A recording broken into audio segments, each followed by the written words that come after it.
We're going to be performing live at Amazing. Oh, you look surprised. Is that the first talented diaspora artist? So yeah, ladies, come in. Come on, girls. Do you want to come on by one? Yeah, well, I think we should. Yeah, I think you should. Yeah. So, would you like to introduce yourself? Hey, what's up, people? How's everybody doing? Hey, big up. My name is Zion Neaveh, but my artist name is also Karma Universe. On all streaming platforms, you can find me as Zion Neaveh, and that is heaven backwards. Neaveh, yeah. Absolutely, yeah. So, tell us a little bit more about yourself, the listeners, that is, and what you do. Okay, so I am a Afro R&B hip hop artist. I sing, I rap.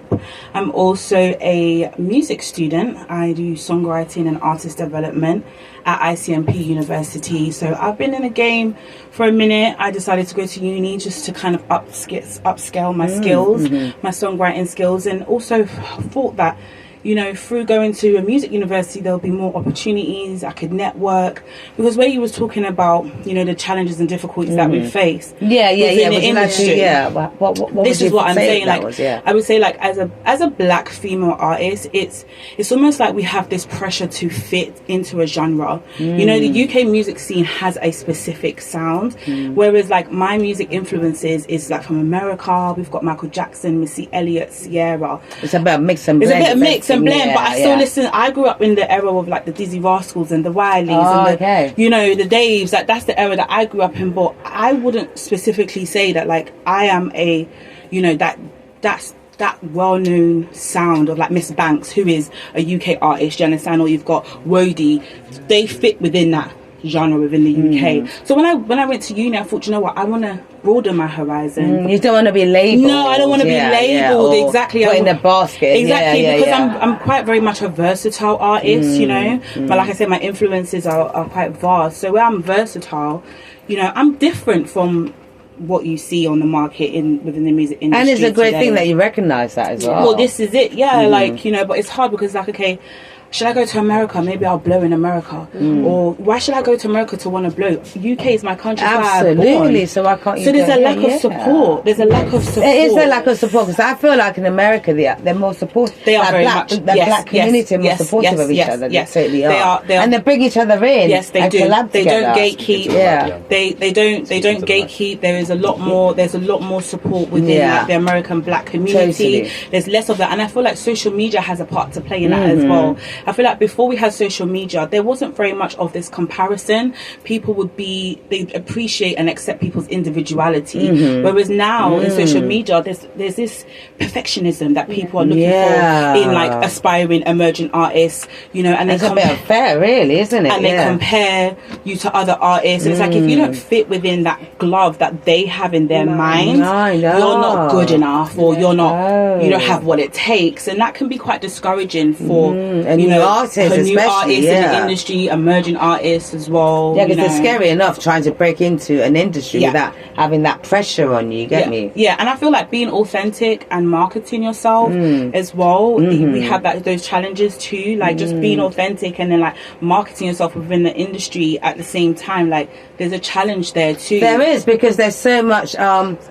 You're trying to be different, but what hasn't another artist already covered? You get me? So you got to find your own cliche, really. When I started my music journey, I'm a very authentic person. I'm very real. When I started my journey, I feel like I didn't fit. Like, you know, I'm quite of a quirky person, but now I'd say like 6 years into it, my quirks is what is helping me win. Yeah, everyone is like, be authentic. So my authenticity now is helping me to shine more than it did when I first started this journey. People would laugh. People would be like, "What's she doing?" And it's like, people. But it's your uniqueness that makes you stand out. Yeah, exactly. And I feel like across a whole, people need to remember that as an emerging artist, we are developing ourselves. We're learning. Some people decide. Some people have it, but it still needs to be developed. You still need to tweak, work on it, take time with yourself. You understand? Like, no one wakes up as like Beyonce straight away. No, absolutely. It takes work. It takes dedication. Work. And even for Beyonce, she's been working hard. You know, like many other artists have. Do you understand? So you have to hone your craft. You have to hone your craft. Exactly. So that's what I would say. are some of the challenges that I would see within the industry as that's a very good answer as well, actually, you. And just overcoming that. I think overcoming that is building a community online, and also, cross cultures as well. I feel like if you can adapt to other cultures, like I have an audience in South Africa, I have an audience in America, so being able to connect with other audiences definitely does help and support your music brand. And just building community, because that's the way now. It's building community, being yourself, being authentic, building community. And I think it's the ideology of thinking that I need to be like this person. Just be yourself. But be yourself. Like one artist I really that inspires me is Miss Banks. What I've noticed is that in a lot of her content, she always has the British flag, which represents she's grounded. Yeah, she knows where she's coming from. Yeah, totally. Yeah. So, when did music become your passion, would you say? Well, so I've always been singing since I was a young child. I went to a Catholic primary school and I've been singing in the choirs for like the elderly. We'd go to the homes and stuff, and we've been singing for the elderly for since then. I've been singing in choirs as well as a part of a group. I don't know if you guys know Fundamental, but the manager of Fundamental, the guy who was running the band, he started a gospel choir. So then I auditioned for it and then was singing in his gospel choir and then in my church choirs as well. I've always just been singing. I've always been poetic as a youth, as a writer as well. So I've always had a passion to write poems and stuff, and I would somehow like turn them into song and melody. Your poetry is basically. But then I had kids. I'm a mum of 2, so I had kids. So life was on hold for me for quite some time. I'm a doting mum. I put them before my own and whatever. So then, fast forward to the future, I was like, do you know what? I want to do something for myself now. I don't want to just be, my kid's mom. I have my own identity. I want to chase my own dreams. Like, it's never too late. Like, let me start now before it does get too late for me. So and I just decided to pursue my music career. I think it was 2021 when I started. Oh, excellent. So where are your roots, would you say? I'm Nigerian. You're Nigerian? Yeah. My dad is Yoruba. My mum is half Calabar, half Sierra Leone. Amazing roots. What would you say that the diaspora means to you? What it means to me is basically being a black artist within the industry, as well as that, showing up as your authentic self and showing that, you can be different, but you can still lead the way. In your indifference. You understand that? Totally. Like, what society tells you, what I tell my audience is that don't let society tell you who you are. You show up and tell society exactly who you are. You don't let them dictate to you. Exactly. No way. Totally. Yeah. Oh, it's been lovely speaking to you. It's been lovely speaking to you. Have you got music on Spotify? Yes, so all my music right now is on all music streaming platforms: Spotify, Amazon, Tidal. You can find me, like I said, as Zion Neaveh. Gifty has put it in the chat. Shout out to Gifty. Thank you, my love. So it's in the chat. Gifty, thank you. So definitely stream it up, guys.